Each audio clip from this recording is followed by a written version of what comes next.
Well, what does it mean? What does it mean to you to go double-digit receptions in back-to-back games? You know, something that no Indiana receiver has ever done before in the history of this program. I mean, it's good, but if our offensive line wasn't blocking the way they were, it wouldn't have happened. So I give kudos to those guys. But it's something good, I guess. You and Michael have a pretty good connection this season. A lot of completions between you two already. What's the connection between you guys? I don't know. We just play the game a lot together. Like we play Fortnite and 2K together, and we talk about like what we should do. We watch film like while we're playing the game. We just talk about little things we can do, you know, to get the team out, get us like going, you know. How does that transfer to the field? I don't know. We trust each other basically. So we trust each other on the game, so we trust each other on the field. You're telling me the secret to the offensive improvement this season has been to play Fortnite while you watch film. Don't quote me on that. But yeah. How have you seen Mike grow? I mean, obviously you worked with him last year. He's been enrolled for almost 2 years now, but especially since he's been named the starter and maybe really stepped into that role from a confidence perspective. How have you seen Mike's him grown a lot. Like when he first got here, he was doing like stuff that we did. Like he wasn't the first person outside, but now he's the first person outside. He's getting in the middle to talk to us. He's a bigger leader now. He's helping the receivers out, like checks and things like that. So Mike, he's grown a lot. Like he's a complete quarterback now. He's grown. Can you talk about that catch you had to come back for? And Which talk one? To the one where you had to talk to refs and saying it was a catch. You know, just had to make a play for my guy. You know, I just made a play for Mike. I told him I'll make plays for him. So just give me the ball, I'll make plays for him. It looked like one play you kind of shaking up afterward to the sideline.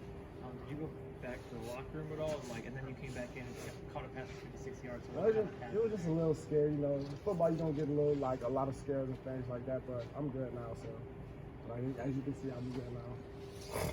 You guys are sitting there at 4-2, midpoint of the season. There were bowl reps here today. Just kind of, what are your thoughts about getting to a bowl? Do you guys think about it? Do you try not to think about it? Is it hard not to think about it? How do you approach as a player? We just focus on the week. We're gonna just focus on next week. We're not really focused on the bowl game right now because we're not there yet. So we just focus on week to week. We're not really focused on the bowl game right now. Our focus right now is Maryland.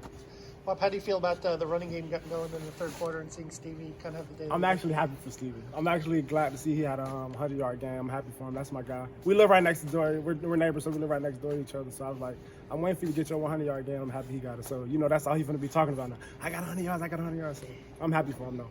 I know it's not flatly the game that you guys didn't get to 6 a couple years ago, but that Maryland game feels like the one that you guys talk about in the, I guess what would have been your freshman season, maybe the biggest missed opportunity in a 5-7 year.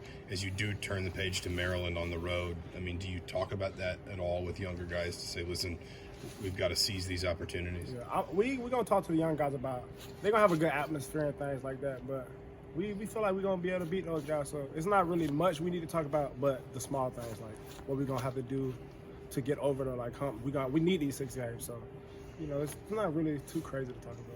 During that second quarter, you guys kind of had a lull. Michael said you guys just weren't executing the small things. Yeah. What was going on there? Like Mike said, we weren't executing the small things, like here and there, like a block or up front, like jumping off sides and things like that. We got to clean those things up if we want to be elite. So, yeah. Obviously, the offense was making really big plays, but the defense coming out with that touchdown. How much energy did that give? Man, that gave us a lot of energy. I'm glad. I'm happy for the defense. Like they showed us that they got our back, and we got their backs though. So I'm happy for them. They came out and did that thing. Bob, is it hard when you jump out to a lead as quickly as you did to maybe maintain focus and kind of keep the foot down? I mean, it's not hard, but it's hard at the same time because everybody's up here, and then when somehow we all go back down here, and then another play, we all up here. But you got to stay balanced. You got to keep it balanced. Keep it like it's more game. It's like a lot game. Like it's like more game to play.